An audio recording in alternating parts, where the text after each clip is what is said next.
Well, Jake, we got a fortnight left, not to be too Shakespearean, but it is getting very dramatic. I was able to catch up with all the things that happened last weekend, even though I wasn't around.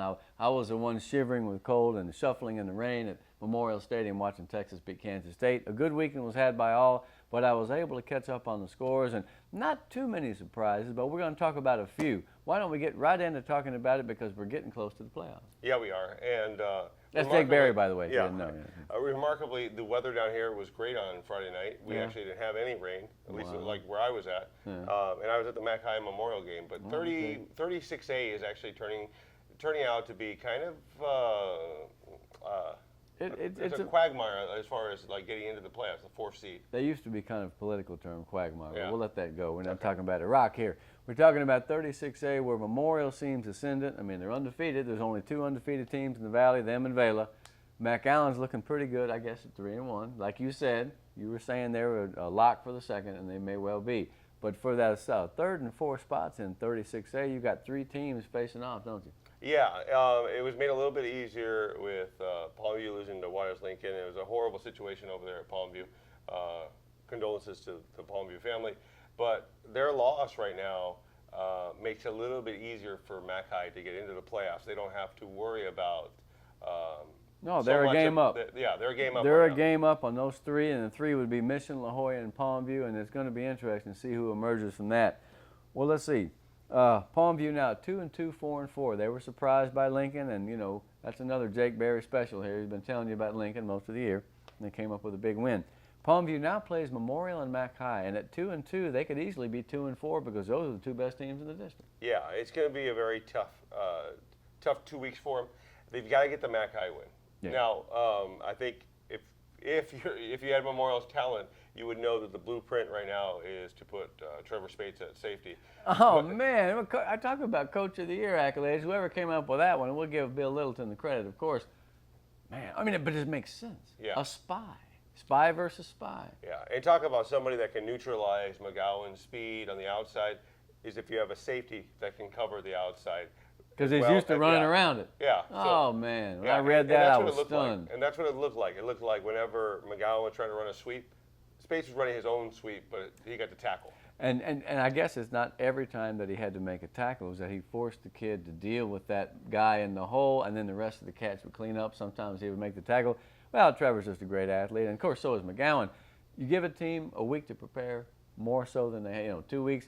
Gee whiz, something interesting comes out of the rabbit hat there. All right, well, that's fantastic. Now, Memorial is also one of the two teams down here that's getting votes in the state poll. I had them at 23rd last week. Depends on if you look at AP or Texas Football Magazine. I go back and forth looking at several, but both Vela and Memorial now getting votes for the top 10. They were within the top 25, so that's a pretty good lick. There have been some years down here we didn't have a team that was ranked, and so I'm pretty proud of those teams, and let's see how they do moving forward.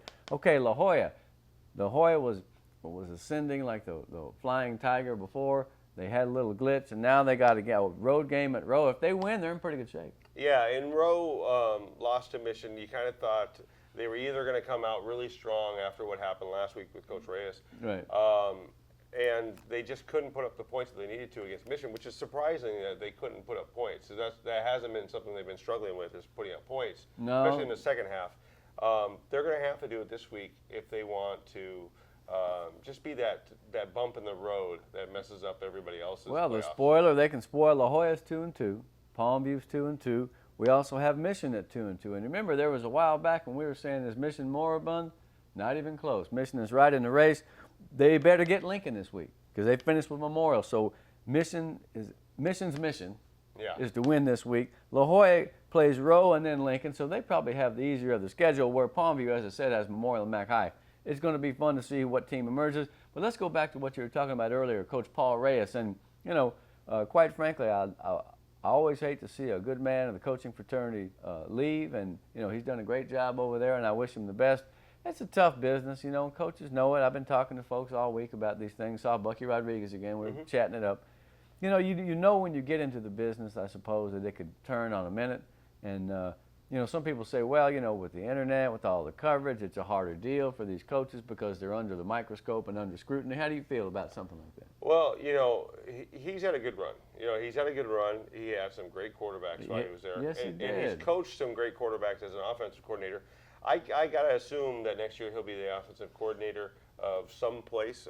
You know, wouldn't it be ironic if he's at PSG Memorial next year with Coach Uribe? Yeah, well, I mean, listen, stranger things have happened. I just say that, you know, he's done a great job. I've always found him to be cooperative and bright and just really good for the kids. And sometimes you kind of wonder, I mean, what does it take to stay in the business and not get, you know, not have to resign or not be forced out? I'm not saying that was necessarily the case, but I mean, it seems like it. So it just, you know, it's not the same as in the old days when you ran a clean program and did the right things. You know, you were a good citizen and whatnot. You generally probably were going to keep your job for a little bit longer, I guess. That's what people say. Yeah, and you know, it's not easy being a coach at a place where they have multiple schools because your talent is going to be diluted, you know, or it's going to be going to somewhere else.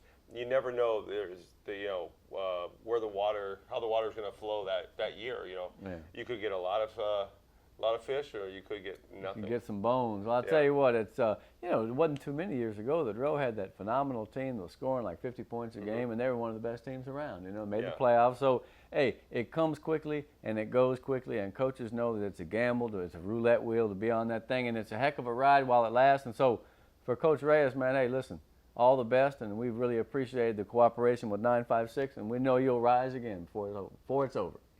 Yeah, for sure.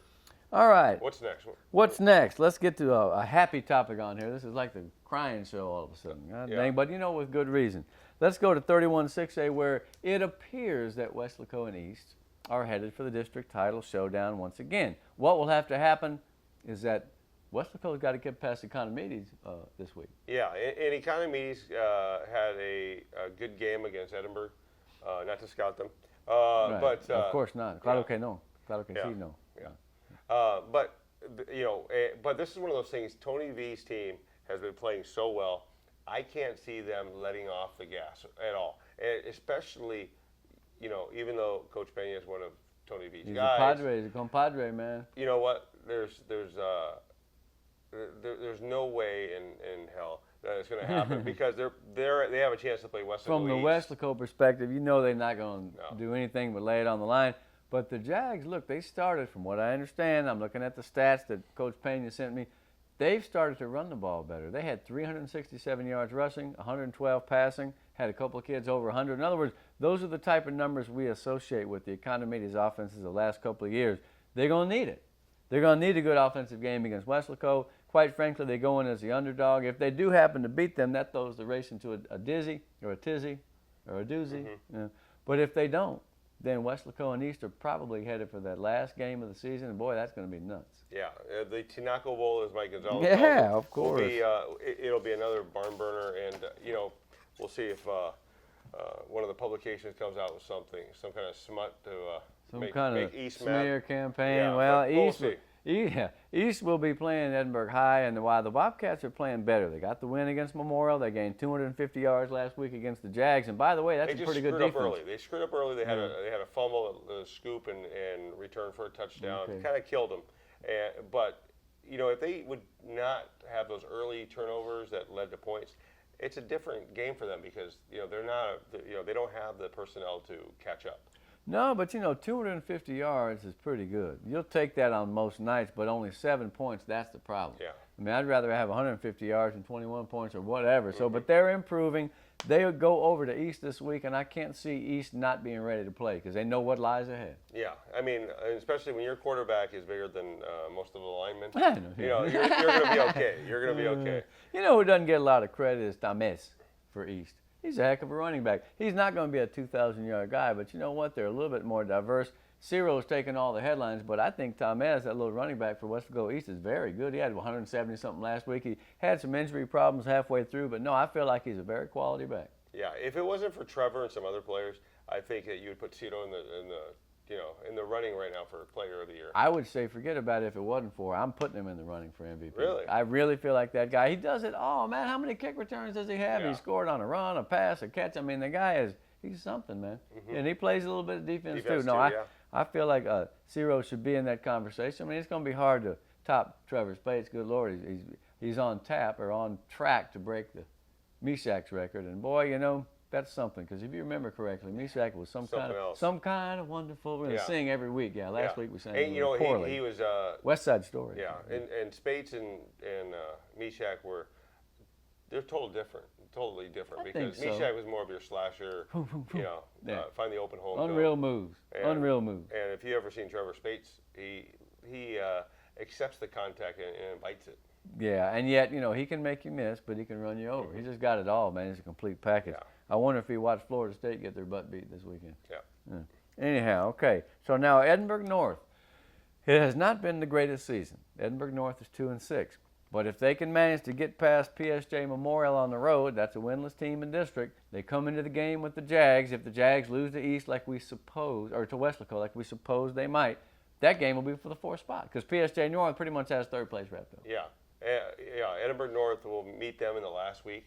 And it'll be fun. Not only will it be for the city title, it'll be for the playoff spot. So they got to take care of PSG Memorial first. Yeah. And, you know, Memorial is on the downside of it. They're 0-5. But, boy, don't you think they'd like to ruin North season, the Cougar season, with what you would consider a mild upset. Yeah. Because let's face it, I mean, 2-6 is not a world beater. But as I've said, for quarters at a time, I've seen the playoff contender in Edinburgh North. Now is the time to seize the day from the beginning, take that game on the road, and get to the last game with a chance to make the playoffs. That's all they need. That's all they can ask for. Yeah, and, you know, if they can just, you know, they're finally getting their running backs back. That's right. They're pretty healthy. You know, they're healthy. I don't want to say they're clicking yet because they aren't yet, but they could be. Hey, every other quarter. Yeah. They're the most enigmatic team. At times, they'll look amazing. So they just got to play 4 quarters, beat Memorial, and that game against the Jags will be very fun. So we talked about PSG North, 3-2, 4-5. They're off. They finished with the Bobcats, and so one would assume that the Raiders will be back in the playoffs. And, you know, quite frankly, they're a feel-good story because I like the way they've come back from a bit of adversity and showed a lot of character and pride, and they're playing pretty good football, although they couldn't hang with East. Yeah. But, I mean, that is no shame because most can. Yeah. East came at them like a hit and run. You know, I think PSG North has done incredible this year.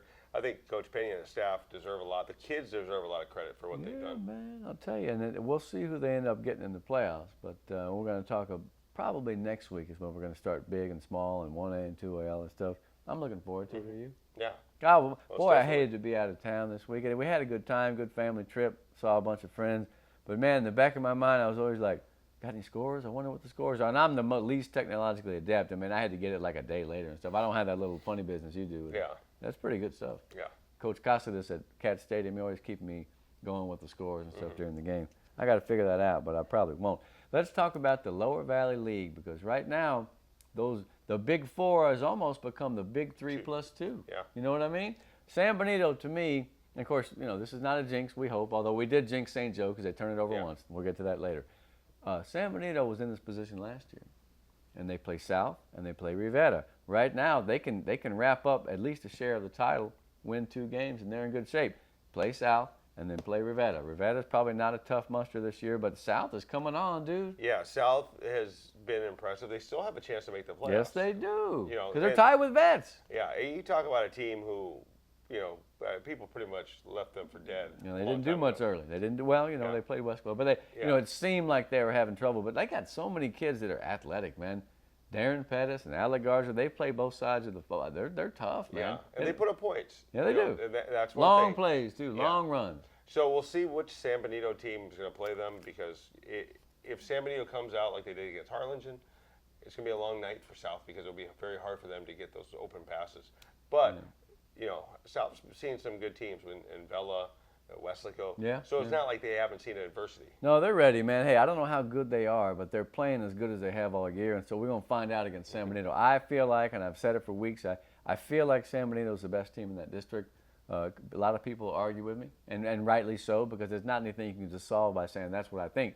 Obviously, Harlingen and Los Fresnos are very good too. Well, let's look at the matchups. Okay, speaking of Harlingen, 4-1, 6-2. Don't look ahead of the Bird Bowl. They got Lopez this week, but boy, they have a good chance to be 5-1. Yeah, Harlingen is the hottest team in that district right now. Fast bunch of mad hatters, man. Yeah, what they did to Brownsville Vets, I was there on Thursday. Put the pressure on them. I didn't make it down there, by the way. I apologize. And Brownsville Vets just could not find their offense. They really couldn't, and their defense had a hard time really staying with Tienda. 267, man. Yeah. Homeboy had a big game. Yeah, Tienda and Castro are running. They run really well. Now, it's going to come down to the fact, when will people start loading the box, and just daring them to throw? Because and I think that they can throw. We have a disagreement there. Well, they just to an extent. They haven't. They haven't thrown a lot. So, and they really haven't needed to yet. Yeah. Well, they're not stretching the field like they did back in the day. Okay, Yeah. But that kid Castro, I have all the confidence in the world, and he can make the throws. He's a pretty cool customer, and the thing that makes him dangerous is that he can run the ball. And so you can't just lay back and come and try. He can run the ball. So now I feel like he'll come through. All that those guys saw was the back of them tattooed legs of Tienda with those crosses. Man, that's the coolest ink I've seen in a while. I got to mention that again. 267 is a lot against a very good football team. We'll go back to vets here in a minute, but all of a sudden, man, things are looking a little bit shaky over there. Yeah, and they've got some big guys. Jeremiah Myers. I like him. Yeah. I like him a lot too. He looks Jeremiah was a man. You've never heard that before. I've heard, But has he? Oh, I don't know. They're pretty young. You ever heard that? But he looks like Shaquille Evans. Really? He has that same size, same kind of build. I remember seeing him. Yeah. But does he have the hair? No, I don't Not think on so. the all hair. But at receiver, it's a great spot for him. I like their size. Carlos Garza's a good back, 28 too. I just think against Harlingen that the size and speed of Harlingen kind of took out the bigness of that team, the sheer size. Well, is Marcus Castillo 100%? He didn't look 100% to me. He did on one of the drives in the first half, the second quarter. He looked really good. But first half, first drive of the second half, he threw a pick, a beautiful pick by Harlingen, and that was almost it. I want to say, if they would have started out maybe a little bit different, you never know what the hell the game if he gets 100%, that team is still capable of beating anybody. I feel that. But right now, they're a little bit behind the 8 ball. South at San Benito, we kind of we went over that. So Brownsville Veterans, has a tough game this week. They're at home, but they play Los Fresnos. What do you think of that? Well, I think Los Fresnos is reeling. They want to, they haven't played. Well, they lost to Harlingen. They beat who was it last week? Henna. Yeah, I think so. Yeah. Somebody pretty easily. Yeah. Always Rivera, 46-6. No, Rivera, yeah. And so I think that they want to play a tough team, and they want to kind of. This is huge. Yeah, this is and this game has all the feel of a playoff game. Really. Absolutely, man. Because Los Fresnos 4-1, Vets 3-2. Los Fresnos finishes with Hanna, so you have to figure that if they can win this one, they're going to be in good shape to have that top seed. Because see, Los Fresnos and Harlingen will be the big schools, right? Probably. Right now, it looks like Veterans and/or South with who? San Benito will be the small school. So again, it's lining up a little bit like last year. It's beginning to look a lot like last year. We'll see. Rivera at Hanna. I know that people will say, well, that doesn't mean anything, and I'm always the one to come back and say, well, it certainly means a lot to the fans, the kids, and the coaches. I would like to see Hanna, whether they can take out Rivera, because Rivera, and they go back a ways. Yeah. They played a lot of neat games. Boy, they used to be rivals back in basketball, had some killer games. So let's see what happens in that one. Now, here's the thing. There could be a three-way tie. Yes. There very easily could be a three-way tie. Yeah, and for first place, that's something else. Because you're looking at the 5A levels. They got a three-way tie for the last spot. Possibly so. But this one for the top spot. I mean, you don't want to give away that top spot, because at Los Fresnos, for example, if they can move up, they would like to be the top seed. The top seed big school. Yeah, because if they do, they'll avoid having to play maybe Westlaco. Yeah. Right. Put it this way: the number one seed in the big schools from 32 6A will play North or Economides. Probably those will be big schools, and that's a much easier matchup. It's not written in stone that they would win, but in other words, this means a ton. So when I say I think San Benito is maybe the class of the district, and you think I'm nuts? No, I don't. I think they have. Who do you think it is? Right now, Harlingen? I think Harlingen. I was on Harlingen bandwagon for a while, man, but I think Harlingen is playing really well right now, and I think if they run the tables, it's a different story. And well, they got to get past the Bird Bowl. Here's what I think about Harlingen: a team that is that disruptive. That is the key. Their speed and their athleticism, their aggressiveness can be disruptive, as we found out against Brownsville Vets, as we found out to an extent against Los Fresnos, 4 turnovers. If you keep playing downhill like that, as we say, you can make trouble for a lot of teams. San Benito, I say what I say about the Greyhounds because they're so balanced, man. Yeah. You know, Gaitan has proven himself this year. There were some rumblings and mumblings and stumblings early on. He's proven himself. The running game is fine. The defense is very good. No, I feel like they're a very good team. But see, here's the thing. No respect for Los Fresnos, right? Give me a break. There are a lot of people out there, I guarantee you, that would say that they think they're the best team in this district. What a fun thing. No matter who's right and who's wrong, what a great district. When we come back, we're going to go down to 5A, but not without saying that with 2 weeks left in the season, we can't be positive about very much at all, can we? No. That's okay. Hey, that's why we do this, man. If we knew what was going to happen, we wouldn't have to play. We'll be back on the show.